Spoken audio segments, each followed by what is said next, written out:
media literacy and political information. 2027 is very much around the corner, and here on FaceToFace TV we've been talking about various things to help us get prepared ahead of 2027 general elections. And today we want to look at media literacy and political information. In those days, it was only through print media, radio, and maybe signages that people used to get information about, people used to get information about political activities and all that. But today, it is very, very convenient. Social media, internet has made it so simple, so easy for every dick and thumb to have access, analyze and evaluate political information, to the point that you can be in the comfort of your home or even in your toilet to talk about anybody, call people names, talk about who will win and who will not win. Fine and good. That is just the era and age where we are. But that is not what I'm talking about today. What I'm talking about today is media literacy. And what is media literacy? That is the ability to access, evaluate, and verify information before sharing it, so that you do not put yourself in trouble. Do not share whatever thing you know that is not true. You need to verify every information before sharing. So many information you see out there are not true. So many things you see people right there. So many people are just looking for ways to, build their pages. Some people are cooking up very false information, dish it out in as much as they know that is the talk of the day, and people will be interested to, listen to it. It's just like when you mention P2B today or Nnamdi Kanu or something like that. So people will just try to cook up every kind of information and dish out there. So the media literacy requires that you must have to verify. Look at the source where this thing is coming from. Is it a trusted source? Is it official statement? Is it a trusted media platform? If it is not, try as much as possible to discard such information. Do not share and do not get yourself entangled with it. Another thing is that you need to understand when a news is coming from, what we call media bias. So many people might come from different perspectives because I am this person and I uphold this kind of political ideology, and because of that I try as much as possible to remain biased in telling my stories, in creating my news. I must have to look for a way to talk down on the other person and then side the other group and all that. We must have to be careful. When a news is coming from media, it has the element of media bias, you need to understand that, okay, this is this person's personal opinion, and there must be a reason why he is coming from that particular angle. Another thing is this: beware of fake news and propaganda.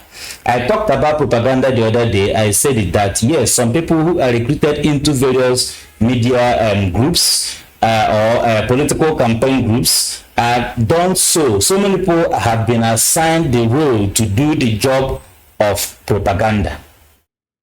You cannot take it away from almost all political teams or groups that you may have. At times, the boss may not even wish to have a propagandist, but people will assign that duty to themselves. They will claim it because that is just one thing that will make them, become more visible. That is something that will make them, their name to be on the lips of everybody, and they will twist facts. So you need to understand when an information is fake, often used to manipulate emotions, create division, damage reputation, and all that.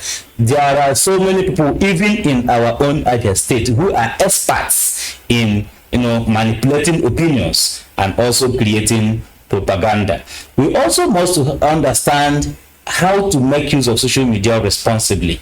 You must have to give everyone a voice, but remember, it must have to be a very responsible platform.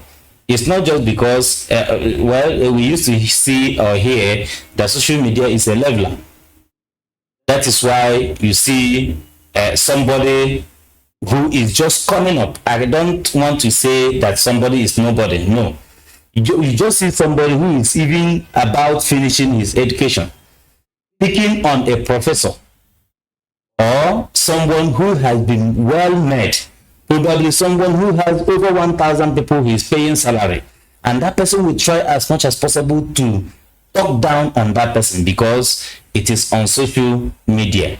Be warned. You must have to use social media very responsibly. And this particular advice is only specifically to especially the young people. And that is where we are. The era where you'll be recruited, where you will be given data money, where you will be asked and pushed out to the social media street to insult whoever person you sees. That is very, very wrong. At the end of the day, both the person who is sending you and the recipient of those your insults have really categorized you. Tomorrow, they may not have anything tangible to do with you. They will use you and dump you. Finally, encourage critical thinking. When it comes to media literacy, the society asks questions instead of accepting everything as face value.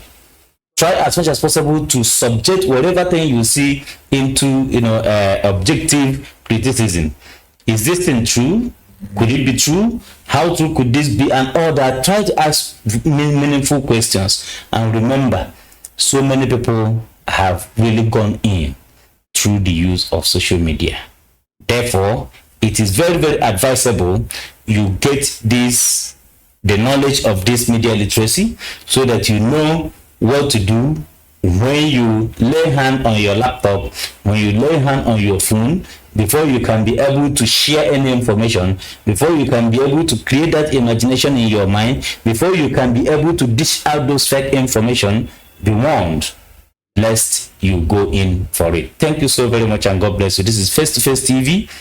Keep watch with us. Thank you. Face to face, now they read my eyes. We talk with the young things for the touch.